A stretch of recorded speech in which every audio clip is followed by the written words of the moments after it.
Hello students, myself Anamika and here I am going to take your online class of the subject Currency, Banking and Exchange।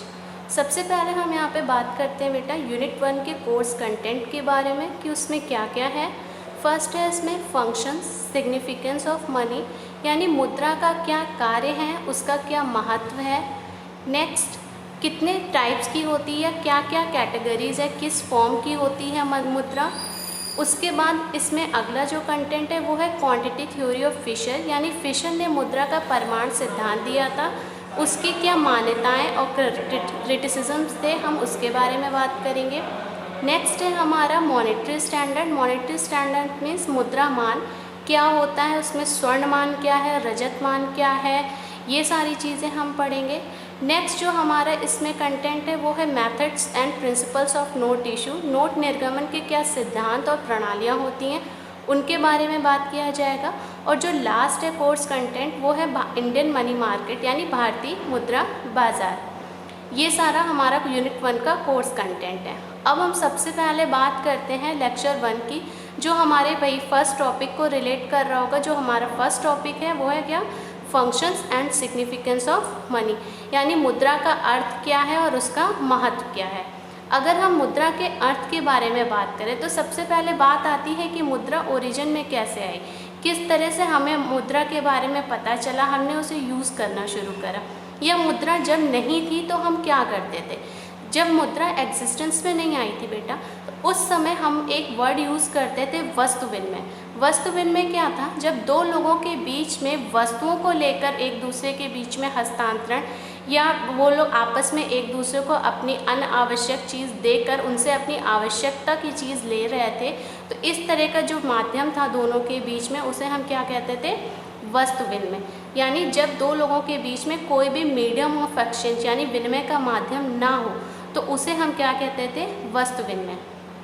पर इस वस्तु विनिमय की भी अपनी कई सारी कठिनाइयाँ थी जिसकी वजह से हम इसे बहुत लंबे समय तक एग्जिस्टेंस में नहीं रख पाए। ये कठिनाइयाँ क्या थी, पहला है हो सकता है दोहरे संयोग का अभाव। दोहरे संयोग का अभाव से क्या मतलब है, यानी हम आज अगर एक चीज़ खरीदना चाह रहे हैं और उसके लिए हम अपनी जो वस्तु देना चाह रहे हैं सामने वाला व्यक्ति भी उस वस्तु को लेने को तैयार हो। फॉर एग्ज़ाम्पल अगर हमें गेहूँ चाहिए और हमारे पास चावल है, हम चाह रहे हैं हमसे कोई चावल लेकर हमें गेहूँ दे दे, तो हमें ऐसे व्यक्ति की खोज करनी पड़ेगी जो सिर्फ हमें गेहूँ ही ना दे, हमसे चावल लेने को भी तैयार हो। और ऐसा दोहरा संयोग कोई ढूंढ पाना बहुत ही मुश्किल होता था वस्तु विनिमय में। सेकेंड विनिमय, उसके बाद अगर हम बात करें क्रय शक्ति का संचय, वस्तुएं नाशवान होती थी, हम उन्हें बहुत समय तक स्टोर करके नहीं रख सकते थे, इसलिए हम किसी क्रय शक्ति का संचय नहीं कर पा रहे थे। तीसरा अगर हम दोष के बारे में बात करें वस्तु विनिमय युग की, तो वस्तुएं अविभाज्य थी। यानी अगर आज मेरे पास गाय है और मुझे 3 अलग अलग लोगों से सामान खरीदना है तो उसके लिए मुझे अपनी गाय को डिवाइड करना पड़ेगा 3 अलग अलग लोगों को देने के लिए। पर जैसे ही हम उसको डिवाइड करेंगे उसकी जो उपयोगिता या उसका जो मूल्य है वो क्या हो जाएगा, ख़त्म हो जाएगा। तो इन सारे कारणों की वजह से हम बहुत लंबे समय तक वस्तु विनिमय युग को या वस्तु विनिमय को नहीं अडॉप्ट कर पाए। तो हमें एक ऐसे माध्यम की ज़रूरत पड़ी जिसके द्वारा हम लंबे समय तक अपने सारे कार्यों को पूरा कर सकें, और इस वजह से हमारी जो मुद्रा है वो ओरिजिन में आई।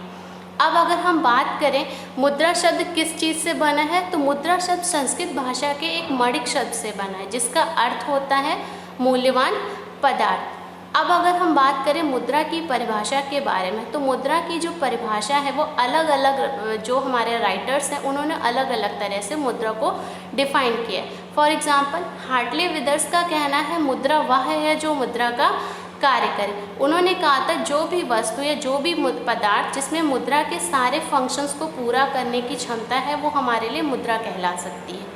सेकेंड डेफिनेशन अगर हम देखें तो क्राउथन ने कहा है मुद्रा वह वस्तु है जो विनिमय के रूप में सामान्यतः स्वीकार होती है तथा साथ ही जो मूल्य के मापक और संचय का आधार का कार्य करती है। यहाँ पे भी इन्होंने ही मुद्रा के कार्यों पे फोकस करा और कहा जो ये मुद्रा के कार्य कर सके हम उसी चीज़ को मुद्रा मान सकते हैं। तो अब हम सीधे इस पे बात करते हैं कि फिर मुद्रा के कार्य हैं क्या जो मुद्रा को परफॉर्म करने होते हैं। इसमें देखिए हम मुद्रा के कार्य को बेसिकली 4 कैटेगरीज में बांट सकते हैं: प्रमुख कार्य, सहायक कार्य, आकस्मिक कार्य और अन्य कार्य। सबसे पहला जो कार्य है हमारा प्रमुख कार्य। प्रमुख कार्य में क्या है? विनिमय का माध्यम और दूसरा मूल्य का मापक। अगर हम विनिमय के माध्यम के बारे में बात करें, जैसा वस्तु विनिमय युग में हमारे पास कोई माध्यम नहीं था विनिमय के लिए, दोनों लोग आपस में अपनी गैर आवश्यक चीज़ को देकर आवश्यक चीज़ ले रहे थे। पर मुद्रा के आ जाने से आज हमें अगर कोई भी चीज़ किसी से खरीदनी है, कोई वस्तु खरीदनी है, तो हम आसानी से उसे खरीद कर बदले में उसे मुद्रा दे देते हैं। तो इस तरह से दो पक्षों के बीच में मुद्रा जो है एक विनिमय के माध्यम का कार्य कर रही है।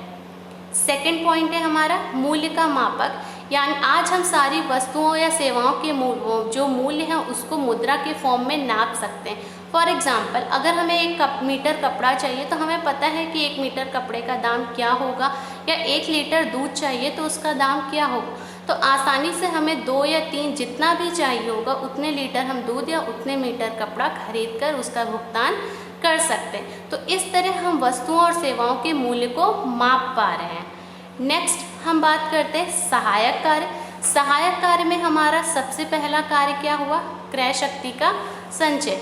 वस्तुएं नाशवान थी, हम लंबे समय तक स्टोर नहीं कर सकते थे, इसलिए हम कुछ भी क्रय शक्ति का संचय नहीं कर पा रहे थे। पर आज मुद्रा जो है वो नाशवान है नहीं है, तो हम उसमें क्या कर रहे हैं? मुद्रा के फॉर्म में अपने पैसे को लंबे टाइम तक स्टोर करके रख सकते हैं बैंक में या किसी अलग तरीके से, जिससे कि जब हमें उसकी ज़रूरत हो तो हम उस मुद्रा से कोई भी वस्तु या सामान जो हमें आवश्यक हो उसको खरीद सकें। तो इस तरह जो मुद्रा है वो क्रय शक्ति के संचय का कार्य कर रही है।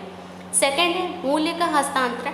वस्तु विनिमय युग में अगर कोई इंसान एक जगह से दूसरी जगह पे शिफ्ट होना चाहता था तो उसे अपना सारा का सारा सामान इकट्ठा करके बांध कर दूसरी जगह ले जाना पड़ता था, जिसकी वजह से उसे बहुत सारी कठिनाइयाँ होती थी।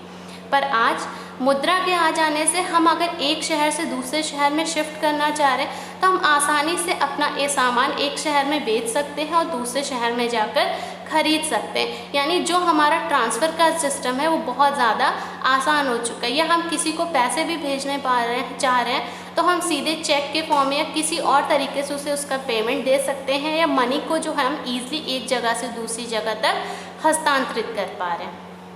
नेक्स्ट है भावी भुगतान का मान। वस्तु विनिमय युग में ऋण का जो लेन देन था वो संभव नहीं था, क्योंकि वही चीज़ वस्तुएं नाशवान थी। आज अगर हम किसी को उधार दे रहे हैं तो वो फ्यूचर में हमें उधार किस रूप में वापस करेगा? वस्तु तो ख़त्म हो जाएगी, और उसके साथ अगर हम उसमें कुछ ब्याज या कुछ ऐड करना चाहें तो वो भी पॉसिबल नहीं था। पर आज मुद्रा के आ जाने से अगर हम किसी को 1000 रुपये देते हैं तो हम उससे कह सकते हैं कि 1 महीने बाद हम तुमसे 1000 रुपये लेंगे और एक निश्चित ब्याज के रूप में भी 100 रुपये की रकम या 200 रुपये की रकम तुमसे वसूल लेंगे। तो यहाँ पर मुद्रा ने जो हमारे फ्यूचर ट्रांजेक्शन्स है उनको पॉसिबल बनाया है। नेक्स्ट अब हम बात करते हैं अगला आकस्मिक कार्य। आकस्मिक कार्य क्या होते हैं? राष्ट्रीय आय का वितरण। राष्ट्रीय आय के वितरण में अगर हम बात करें बेटा तो हमारे पास उत्पादन के 5 साधन हैं: भूमि, श्रम, पूंजी, संगठन और साहस। भूमिपति को हम क्या देते हैं? लगान। श्रमिक को क्या देते हैं? मजदूरी। पूंजीपति को उस पर ब्याज है, उसका लाभ उसको मिलता है। उसके बाद संगठन और साहस के बारे में बात करें, जो संगठन या मैनेजर है उसको क्या मिल रहा है? सैलरी मिल रही है, वेतन दिया जा रहा है। और जो साहसी है उसको क्या मिलता है? लाभ मिल रहा है। तो इस तरह जो हमारी आय होती है एक वस्तु के बनाने से लेकर उसको बेचने तक, तो इस जो भी आय है उसको हम इन 5 फैक्टर्स में आराम से बांट सकते हैं। पर वस्तु विनिमय युग में इस तरह का डिवीज़न पॉसिबल नहीं था। आज अगर कोई वस्तु बिकती है तो उससे जो भी हमें 100 या 200 रुपये का लाभ मिल रहा है उसे हम ये उत्पादन के जितने भी हमारे 5 साधन हैं उन 5 साधनों में बराबर बराबर या एक निश्चित जो रेशियो हमने डिसाइड करा होता है उस रेशियो के फॉर्म में हम उसे दे सकते हैं।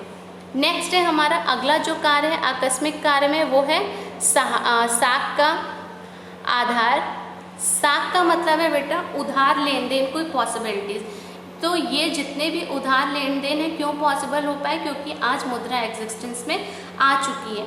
वस्तु विनिमय युग में उधार देना या उधार लेन देन करना पॉसिबल नहीं था। जब ये उधार ट्रांजैक्शन पॉसिबल हो सके तो आज हम जो मुद्रा की जो हमारे साख पत्र होते हैं जैसे चेक, हुंडी, विनिमय विपत्र, इन सारे साख पत्रों को भी यूज़ कर पा रहे हैं। नेक्स्ट है हमारा आकस्मिक कार्य में उपभोक्ता को अधिकतम संतुष्टि।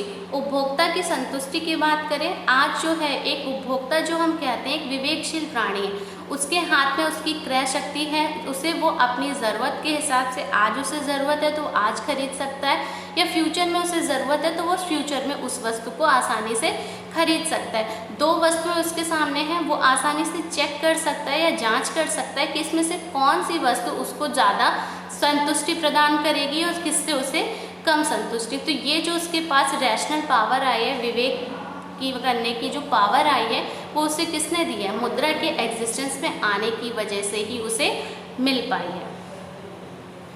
नेक्स्ट आगे हम बात करते हैं अन्य कार्य। अन्य कार्य में जो हमारा पहला है निर्णय का वाहक। निर्णय के वाहक का क्या मतलब है? मनी के आ जाने से मनुष्य के हाथ में एक निर्णय करने की क्षमता आ चुकी। उसे अगर लग रहा है कि ये वस्तु आज मेरे लिए ज़रूरी है, हम उसको आज खरीद रहे हैं, या हमें लगे कि नहीं अभी हमें इसकी ज़रूरत नहीं है, हम इसे कुछ समय बाद जब ये और ज़्यादा अच्छे रूप में आ जाएगी या मॉडिफाई हो जाएगी हम तब खरीद लेंगे इसे। तो इस तरह ने मुद्रा ने जो मनुष्य है उसको एक निर्णय करने की क्षमता प्रदान करी है।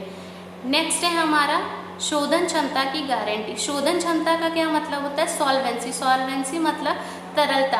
आज हम मुद्रा जो है हमारे पास एक तरल फॉर्म में अवेलेबल है। तरल फॉर्म का क्या मतलब है? जैसे ही कोई व्यक्ति हमसे हमारे ऋणों को पूरा करने की डिमांड करे, हम तुरंत उसके ऋणों का उसको पेमेंट कर सकते। अगर हम उसके ऋणों का तुरंत उस टाइम पे पेमेंट नहीं कर पा रहे हैं तो हमें दिवालिया घोषित कर दिया जाता है। मुद्रा के आ जाने से सबने देखा है कि हम ज़्यादातर मुद्रा को तरल फॉर्म में ही अपने पास रखना पसंद करते हैं, जिससे हमें ज़रूरत जैसे ही हो हम तुरंत उसे उस जगह यूज़ करके उस चीज़ का पेमेंट उसे कर सकें। तो ये सारे जो भी थे हमारे मुद्रा के कार्य थे, जिन्हें हमने 4 कैटेगरीज में बांट के पढ़ा। पहला प्राथमिक या मुख्य कार्य, सहायक कार्य, आकस्मिक कार्य या अन्य कार्य। अब हम आगे इसी में बात करते हैं कि हम ये जो मुद्रा है इस मुद्रा का महत्व क्या है, यानी इस आधुनिक जगत में हमें मुद्रा किस तरह से यूज़फुल है। तो इसमें हम सबसे पहला पॉइंट देख सकते हैं आधुनिक बाजार व्यवस्था का आधार। आज अगर कोई कच्चा माल खरीद रहा है उद्योगपति, तो उसके लिए भी उसे मनी की ज़रूरत है कच्चा माल खरीदने के लिए।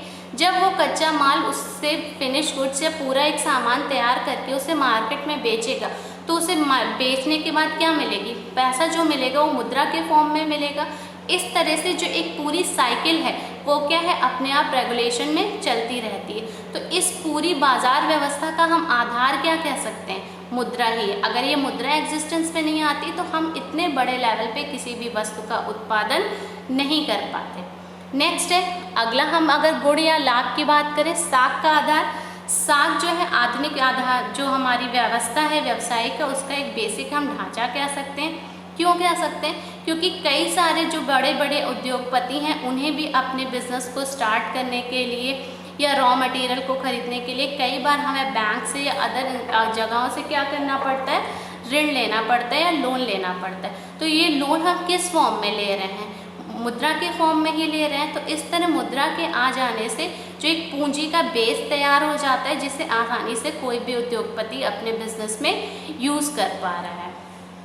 नेक्स्ट है अंतर्राष्ट्रीय सहयोग को बढ़ावा। मुद्रा के आ जाने से जो हमारी सीमाएं हैं, यानी हम क्षेत्रीय लेवल से राष्ट्रीय लेवल पे, राष्ट्रीय से अंतर्राष्ट्रीय लेवल तक आसानी से अपने माल को एक जगह से दूसरे जगह तक पहुंचा सकते हैं, वहां अपने माल को बेच सकते हैं और उससे अपना इनकम को अर्न कर सकते हैं। यानी जो हमारी बाधाएं थी या सीमाएं थी कि हमें वस्तु विनिमय युग में मजबूरी है कि हमें एक ही जगह रहना है, हमें दूसरी जगह जाने के लिए अपना सारा सामान बेचना पड़ेगा, इतनी भारी वस्तुओं को लेके कैसे जाए। तो मुद्रा ने क्या करा है, इन सारी कमियों को दूर करा है और अंतर्राष्ट्रीय सहयोग को बढ़ावा दिया है।